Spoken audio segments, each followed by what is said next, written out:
Hi, thank you for having me. What's non-HDL cholesterol?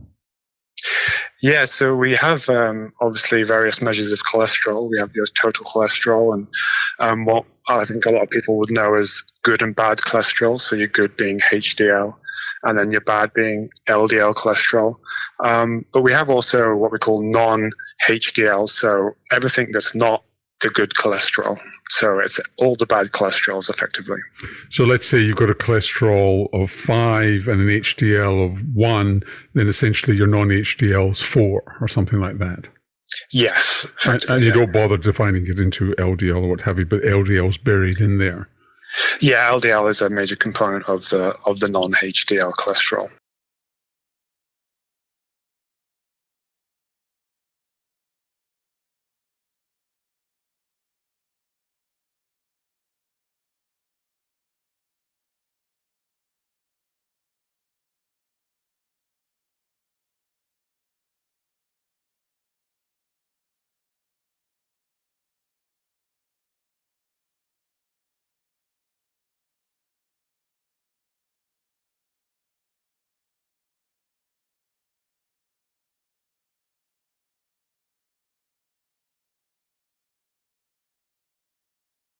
So tell us about what you found in this study when you followed these people through at various ages from adolescence.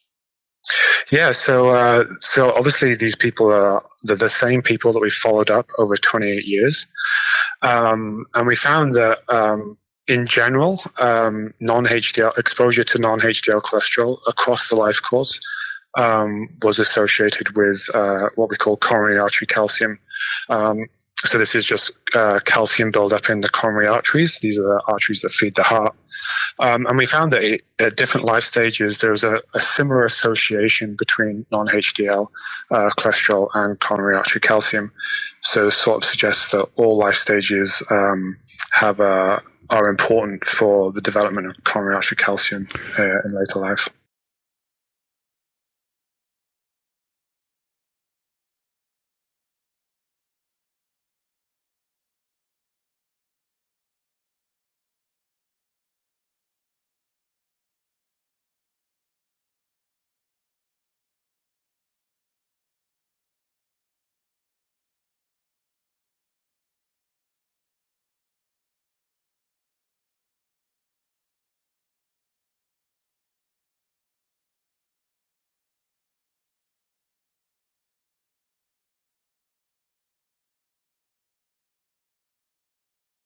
And just before we go on, how valid is coronary calcium as a measure of atherosclerosis? I had an internationally eminent cardiologist on just before Christmas saying he never does coronary calcium scores. Yeah, it's a good question. We have measures of like carotid plaque and that sort of thing.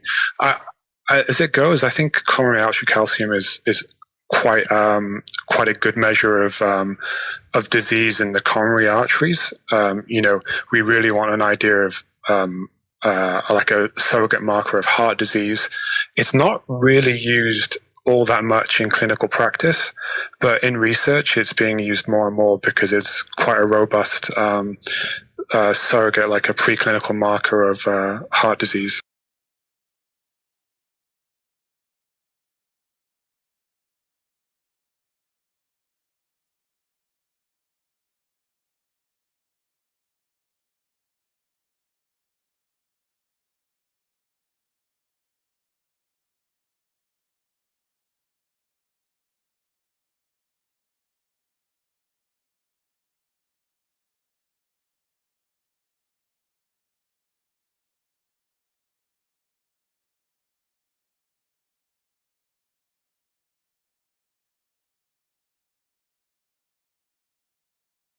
So even though you're 40, it predicts an increased risk later in life. So, but you showed that the adolescents, raised non-HDL cholesterol in adolescence was disproportionately large in terms of its effect on coronary calcium at the age of 40. Yeah, so I think that's a good point. We showed that in adolescence, I will say that, though we showed that adolescents had a stronger association cholesterol in adolescents had a stronger association with coronary artery calcium. It was still similar across the life stages. So we're talking about a few percent more stronger association compared to the other later life stages. Now, going back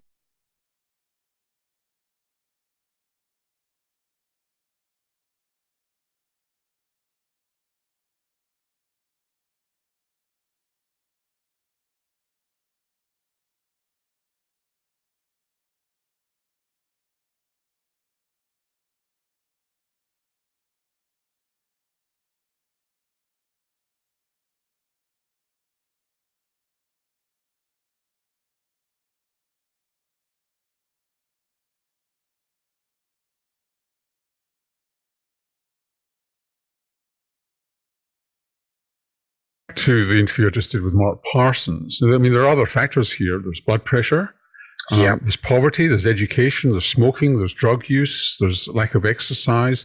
How do you know that it was non-HDL and not some other factor in these young people's lives that was increasing the risk of atherosclerosis? Yeah, I mean, that's a great question. We in our analyses, we did our best to adjust for as much as we can. We adjust for things like BMI, smoking status, but there are potential residual confounding, and also things such as physical activity and diet, which we didn't take into account in our analyses. So certainly there is also lifestyle factors that we didn't account for, which may be having an influence.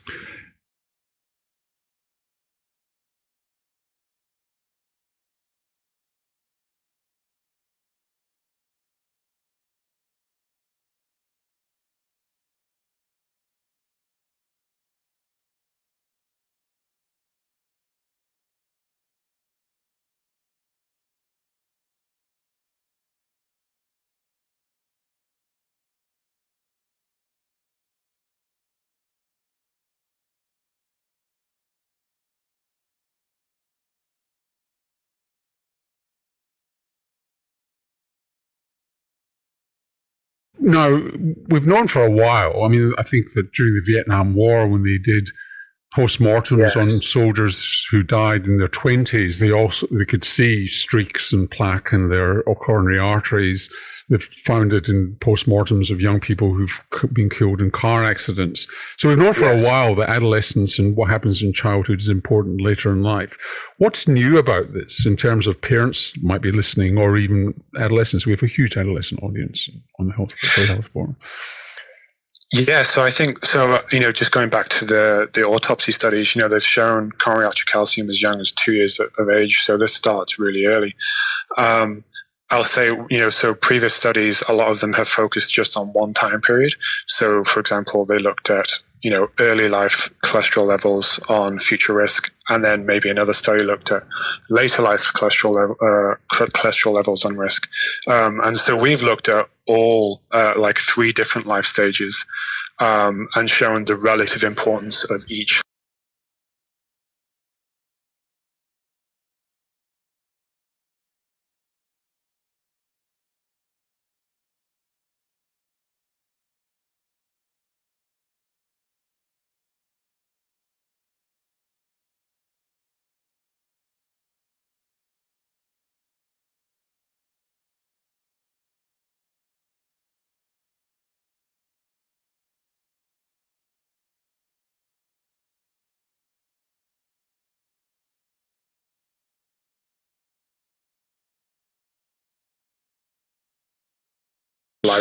So does this mean that cholesterol should be done earlier in life, or that parents should just be much more attentive to diet and lifestyle? Yeah, this is a very tricky question. We don't want to overstate our findings here. I think our findings in general bolster the idea that leading a healthy lifestyle and maintaining a healthy lifestyle throughout all ages is important.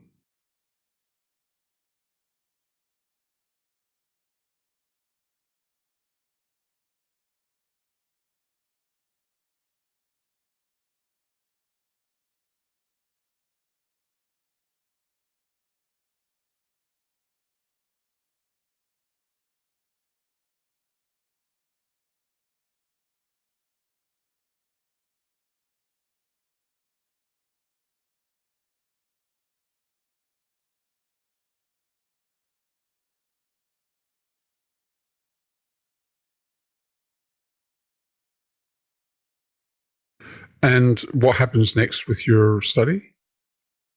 Yeah, so I think next we'll be moving on. Like you mentioned before, there's other risk factors such as blood pressure, and that's certainly on the cards for looking at how this might affect the risk of coronary artery calcium in later life as well. And you'll have to dust up on your finish. Yes, I will. Yeah, it must be another story why you were doing this study, but thank you very much for joining us. Thank you very much for having me. Dr. Matthew Armstrong is a postdoctoral research fellow at the Menzies Institute for Medical Research at the University of Tasmania. This has been the Health Report.